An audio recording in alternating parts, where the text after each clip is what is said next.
9 सितंबर से दुबई में T20 format में एशिया कप शुरू हो रहा है।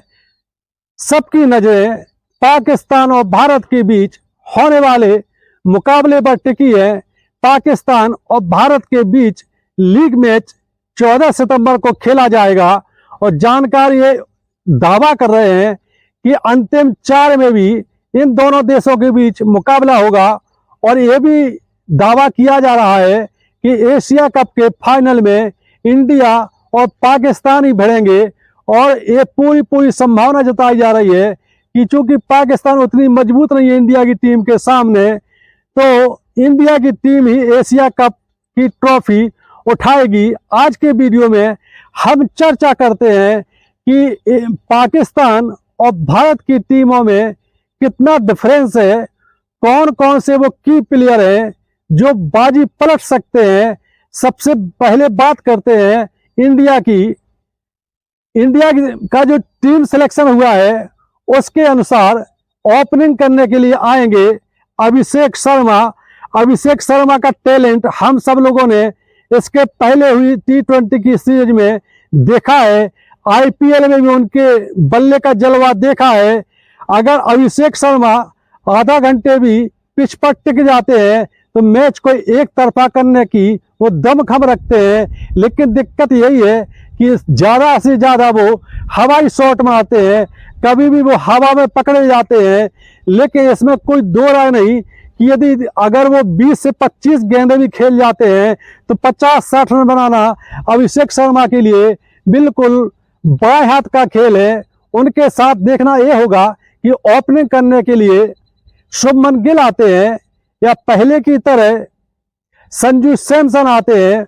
उम्मीद यही जताई जा रही है कि शुभमन गिल और अभिषेक शर्मा ओपनिंग करेंगे और फर्स्ट डाउन में संजू सैमसन को भेजा जाएगा। संजू सैमसन विकेट कीपिंग करेंगे और बहुत टैलेंटेड बल्लेबाज है।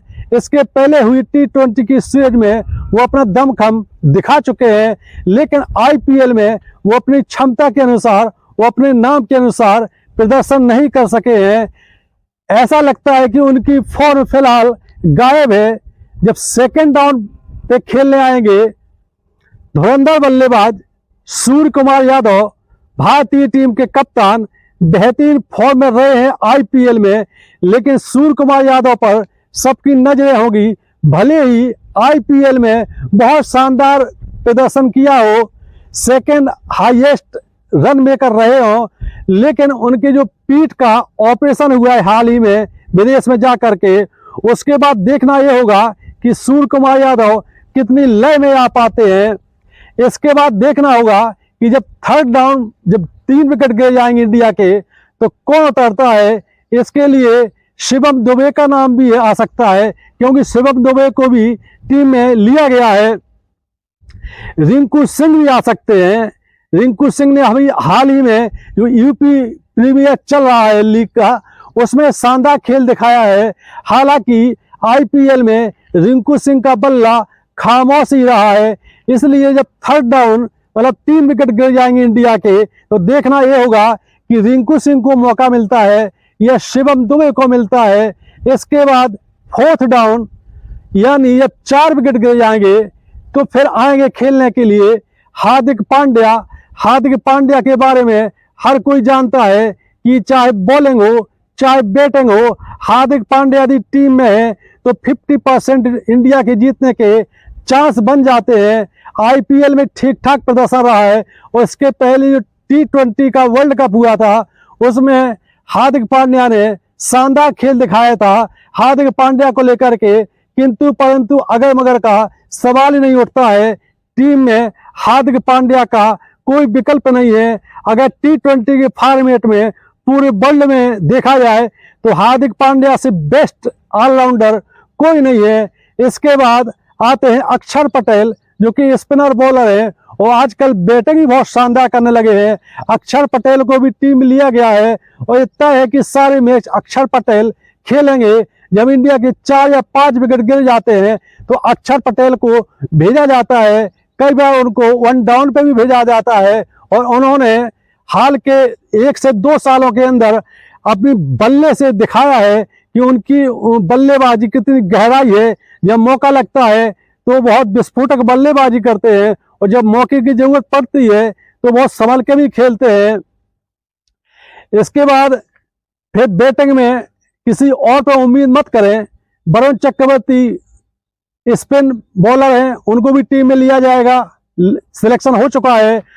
कुलदीप यादव को भी खिलाया जा सकता है, लेकिन संभावना यही बनती है कि स्पिन में से या तो कुलदीप यादव को टीम में लिया जाएगा टीम 11 में, या फिर वरुण चक्रवर्ती को। बॉलिंग की बात करते हैं तो तेज गेंदबाज बुमराह को भी टीम में शामिल किया गया है और उम्मीद है कि सारे मैच जसप्रीत बुमराह खेलेंगे। जसप्रीत बुमराह के बारे में कुछ भी कहने का किसी को कोई अधिकार नहीं है।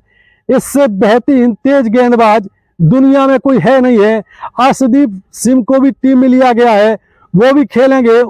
भले ही रन ज्यादा देते हैं, लेकिन Arshdeep Singh wicket taking bowler माने जाते हैं। हर्षित राणा को भी लिया गया है, जो तेज गेंदबाज है, अपने आप को साबित कर चुके हैं। अगर हम पाकिस्तान की बात करते हैं तो ओपनिंग में आते हैं उनके फखर जमान, जो कि 36 साल के हो चुके हैं, शानदार बल्लेबाज है।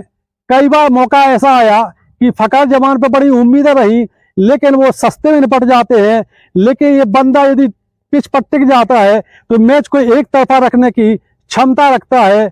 इसके बाद इनके साथ खेलने आते हैं ओपनिंग में सेम अयूब। सेम अयूब मुख्य रूप से ऑलराउंडर है, बैटिंग भी बहुत अच्छे कर लेते हैं, स्पिन बॉलिंग भी करते हैं। लेकिन इनके साथ दिक्कत ये है कि कभी खेलते हैं और कभी नहीं खेलते हैं, मतलब इनके फॉर्म पे कुछ कहा नहीं जा सकता है। सलमान आगा, जो कि पाकिस्तान टीम के कप्तान है, मुख्य रूप से बल्लेबाज माने जाते हैं, हालांकि थोड़ी बहुत स्पिन बॉलिंग भी कर लेते हैं। सलमान आगा एक ऐसे बल्लेबाज हैं जो कि संभल के खेलते हैं और 25 से 30 रन इनकी बनाने की सीओटी मानी जाती है। इसके बाद आते हैं हसन नवाज। हसन नवाज ने अपने आप को, जो अभी बांग्लादेश से सीरीज हुई और वेस्ट इंडीज से हुई, उसमें अपने आप को हसन नवाज ने ये अपने आप को साबित किया है कि उनकी बैटिंग में बहुत गहराई है।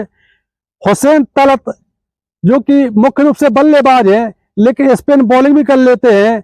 इस प्रकार इनके पास बल्लेबाजों में इतनी गहराई नहीं है। अगर हम तेज गेंदबाजी की बात करते हैं तो शाहीन शाह अफरीदी इनकी मुख्य कमान लेंगे।